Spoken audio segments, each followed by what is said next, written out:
Dewan juri, kami percaya dengan Anda apatis terhadap politik ini akan berbahaya secara moral. Karena apa? Karena ketika Anda tidak peduli kepada politik ini sama saja Anda tidak peduli kepada masyarakat, bukan? Di mana masyarakat adalah bagian dari politik, mereka punya hak suara, mereka punya hak partisipasi dan lain sebagainya. Sehingga apa? Ketika Anda sebagai orang yang apatis, ini sama saja ketika Anda adalah orang yang rasional, Anda tidak melakukan check and balance, pada ini akan buruk karena kebijakan publik yang dibuat oleh pemerintah ataupun rezim yang berkuasa misalnya pada akhirnya akan menjadi rezim yang buruk di ujung Roma. 3 setup dari sisi kami. 1, bagaimana status quo berjalan. 2, bagaimana apatis menurut status quo. Dan 3, bagaimana parameter tidak bermoral di sisi kami. 1, pada status quo. Pahami politik adalah bagian terpenting pada pemerintahan, bukan? Lihat bagaimana ketika Anda melakukan pemilu ataupun Anda melakukan pilpres misalnya, Anda memilih presiden, Anda memilih legislatif untuk kemudian membuat kebijakan pada masyarakat, bukan? Tapi lihat bagaimana situasi politik status quo adalah situasi politik yang sangat kacau, bukan? Negara maju dan negara berkembang, pahami mereka memilih satu masalah fundamental yang sama, yaitu soal kekacauan politik. Lihat bagaimana ada konflik politik di status quo yang kemudian membuat masyarakat tidak stabil, bukan? Lihat bagaimana ketika ada konflik di Pilpres 2019 soal Prabowo dan Jokowi dan narasi-narasi soal politik dan lain sebagainya yang hormat. Tapi B, lihat bagaimana status quo rezim politik yang terbentuk adalah rezim yang most likely kotor, bukan?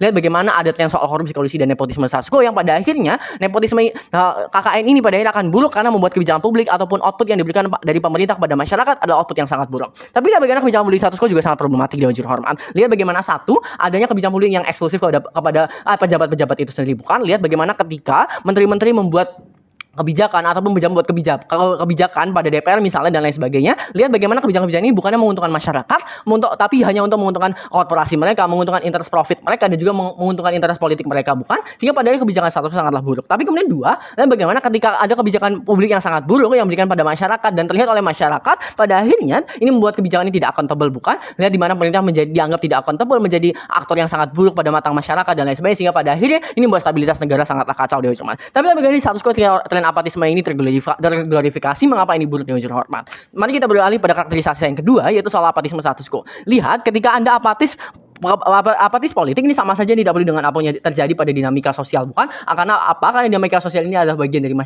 masyarakat yang masyarakat adalah bagian terpenting dari politik.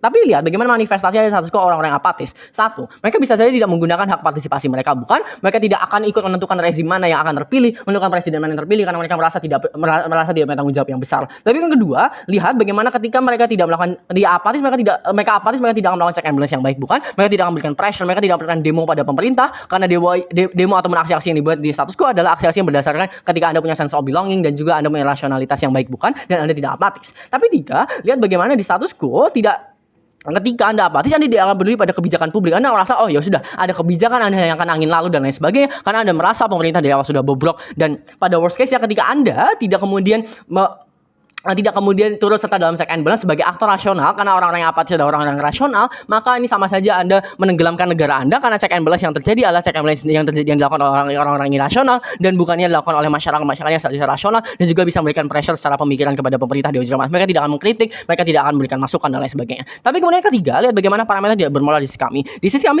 ini sama saja tidak bermoral ketika Anda tidak peduli dengan nasib orang banyak, bukan? Analoginya, mana yang lebih buruk di ujung, mana yang lebih tidak bermoral ketika Anda hanya peduli dengan diri Anda kemudian hidup tidak mementingkan orang lain, atau ketika Anda peduli dengan orang lain dengan cara Anda check and balance kepada pemerintah, Anda bisa mengkritik, memberikan masukan, berdemo dan lain sebagainya. Tapi lihat bagaimana status quo pun gagal, media ataupun institusi seperti KPK dan lain sebagainya diisi oleh orang-orang dengan interest politik yang sama dengan rezim, bukan? Lihat bagaimana pada rezim di Indonesia misalnya, politik pemangku jabatan paling tinggi pada politik bisa memegang media, bisa memegang institusi seperti KPK dan lain sebagainya. 2 pembuktian, 1, mengapa sikap apatis tidak bisa justifikasi secara moral, dan 2, bagaimana benefit akan jauh lebih kami. Pertama, pahami ketika Anda adalah orang moral, Anda orang yang peduli kepada orang lain, bukan? Sebagai contoh kecil misalnya, Anda orang bermoral ketika Anda bisa betul-betul peduli kepada orang lain, kepada teman Anda, kepada saudara dan lain sebagainya. Tapi lihat mengapa secara moral apatis pada politik ini tidak bisa justifikasi di ujung. 1, ketika Anda apatis, Anda sama saja tidak akan mengkritik, memberikan masukan, atau melakukan kontrol kepada pemerintah, bukan? Anda tidak akan sama sekali melakukan pressure kepada pemerintah karena Anda merasa itu tanggung jawab Anda sebagai seorang masyarakat yang apatis. Tapi yang kedua, ketika Anda apatis, partisipasi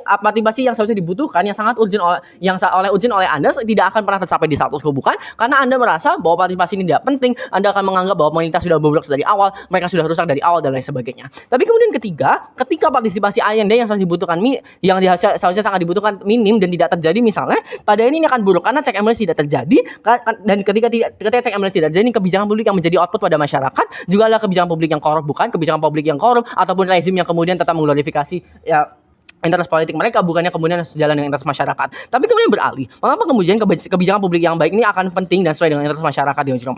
Pahami interest dari masyarakat adalah soal kontrak sosial. Mereka ingin menginginkan pemenuhan interest mereka oleh pemerintah karena mereka sudah memberikan hidup mereka kepada pemerintah, pada negara, bukan? Sehingga apa? Kalau kesejahteraan mereka tidak tercapai karena pemerintah yang tidak capable misalnya, karena rezim mereka yang korup, karena rezim mereka yang kemudian tidak mementingkan masyarakat, pada ini akan buruk karena sama saja ketika Anda orang apatis, pada konteksnya Anda orang yang amoral. Karena apa? Karena sama saja Anda membiarkan orang-orang sengsara, Anda membiarkan orang-orang ini kemudian hidup pada rezim, pada konteks negara yang sangat korup, Dewan Juru Hormat. Tapi kemudian mengapa kepemenuhan ini, mengapa kemudian hal-hal seperti ini sangat penting, Dewan Juru Hormat? Satu, pada level negara, pahami kontrak sosial adalah pilar utama dalam eksistensi negara, bukan? Dalam pembangunan negara, ketika kontrak sosial tidak dipenuhi, maka Anda sama saja dengan menghasilkan sosial norma masyarakat, Anda menghasilkan negara Anda sendiri, Dewan Juru Hormat. Tapi kemudian check and balance ini juga penting dilakukan oleh pada masyarakat, pada institusi masyarakat sebagai institusi paling besar untuk melakukan check and balance karena mereka memiliki masa yang besar. Karena apa? Karena ketika check and balance dilakukan oleh masyarakat, ketika kebijakan dibuat oleh pemangku jabatan atau rezim ditentukan oleh masyarakat, ini sama saja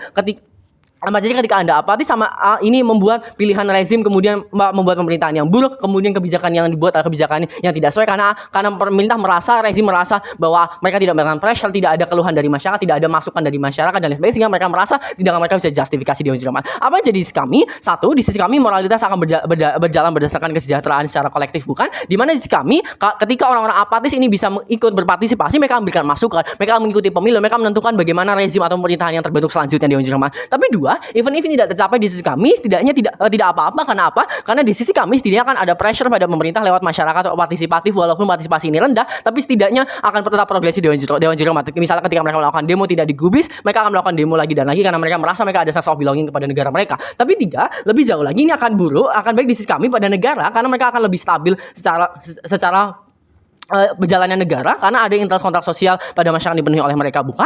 Tapi komparasi pada sisi opposisi ini akan sangat buruk. Karena apa? Satu, di sisi mereka ini akan jauh lebih amoral karena orang-orang yang apatis tidak akan peduli masyarakat yang apatis. Ketika masyarakat rasionalis harus melakukan check and balance, tidak melakukan check and balance, orang-orang tidak akan melakukan demo dan lain sebagainya, sehingga ini akan jauh lebih amoral karena menyengsarakan masyarakat. Tapi dua, even if mereka apatis tetap bermoral, tetap saja di sisi mereka akan buruk. Karena apa? Karena sense of belonging, partisipasi akan terjadi pada layer yang sangat rendah, pada volume yang tidak besar di ujung. Tapi kemudian lebih jauh lagi, di sisi mereka perubahan tidak akan terjadi karena pemangku kebijakan kemudian dipilih berdasarkan irasionalitas, pemangku kebijakan kemudian dipilih oleh orang-orang yang tidak betul-betul paham soal kondisi negara. Oleh karena itu, sebagai profesor, terima kasih.